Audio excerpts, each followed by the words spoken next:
सरकारी दफ्तर या ऐशगाह विधाननगर के वार्ड ऑफिस में विधायक के निरीक्षण के दौरान मिला आपत्तिजनक। विधाननगर नगर निगम के वार्ड नंबर 35 के कार्यालय में औचक निरीक्षण करने पहुंचे स्थानीय विधायक डॉक्टर शारदा मुखर्जी को एक ऐसी अजीबोगरीब और हैरान कर देने वाली स्थिति का सामना करना पड़ा जिसने पूरे सॉल्टलेक और विधाननगर इलाके में सनसनी फैला दी। सरकारी दफ्तर के भीतर का नजारा किसी आलीशान रिजॉर्ट जैसा था, जिसे देखकर विधायक और उनके साथ आए लोग दंग रह गए। दरअसल लंबे समय से वार्ड नंबर 35 के स्थानीय निवासी शिकायत कर रहे थे कि इलाके में नागरिक सुविधाएं और निगम से जुड़े काम ठीक से नहीं हो रहे। जनता की इन्हीं समस्याओं और शिकायतों का जायजा लेने के लिए विधायक डॉक्टर शारदा मुखर्जी अचानक वार्ड कार्यालय पहुंचे थे, लेकिन जैसे ही उन्होंने दफ्तर के भीतर कदम रखा वहां हैरान रह गए।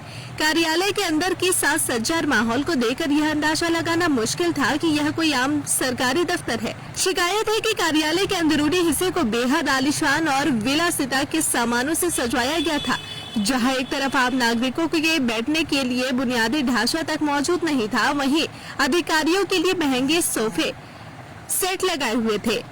पूरे दफ्तर को ठंडा रखने के लिए 5 से अधिक एसी लगाए गए थे।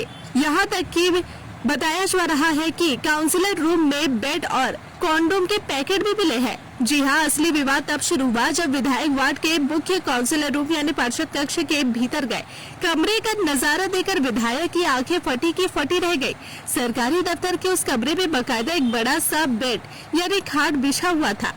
इसके साथ ही एक बड़ी अलमारी और आधुनिक ड्रेसिंग टेबल भी वहां मौजूद थी। जब अलमारी खोला गया तो उसमें किसी भी सरकारी दस्तावेज या फाइलों का नामो निशान तक नहीं था। इसकी बजाय अलमारी में कई सारे भारी कंबल, तकिए और बेडशीट करीने से सजा कर रखे गए थे। हद तो तब हो गई जब कमरे में मौजूद ड्रेसिंग टेबल की तलाशी ली गई तो वहां से कॉन्डोम के पैकेट बरामद हुए। विधायक ने उठाए गंभीर सवाल। कामकाज की जगह पर इस तरह की आपत्तिजनक और व्यक्तिगत चीजें देखकर विधायक डॉक्टर शारदा मुखर्जी ने गहरी नाराजगी और आश्चर्य व्यक्त किया। उन्होंने कड़े शब्दों में सवाल उठाते हुए कहा कि आम जनता के टैक्स के पैसे से बने जन सेवा कार्यालय को व्यक्तिगत ऐशगाह में क्यों तब्दील कर दिया गया?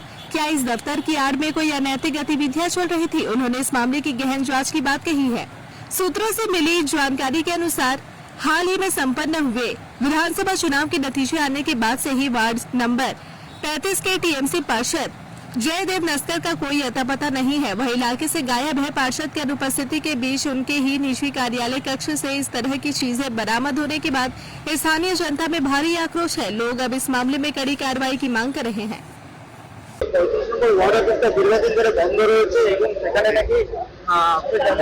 জয়দেবের বাড়ি আছে, ওগুলো সব খুলে বার করবো, কি কি আছে দেখবো আমরা। ঠিক আছে, তাই পাওয়া যাবে, এখানেও তাই বেরোবে, কম্বল আর মশারি।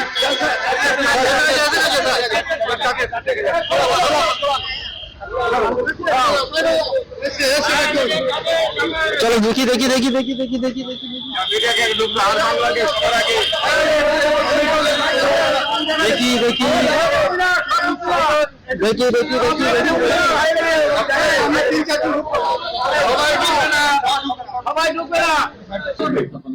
হ্যাঁ খুলেছি।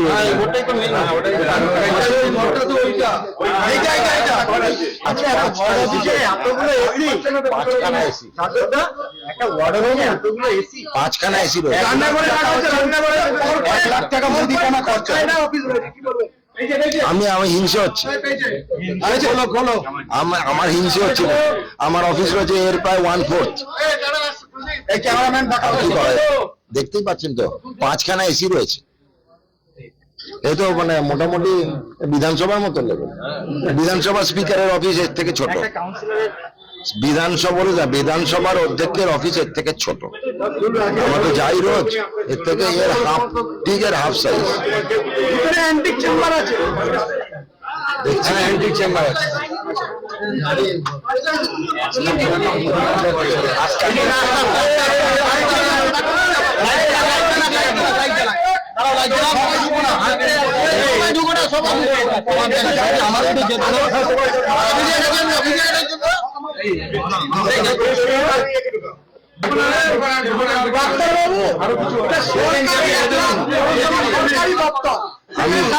আমি দেখলাম সরকারি দপ্তরের এই কেউ কিছু নেবে না, কেউ কাজ করবে।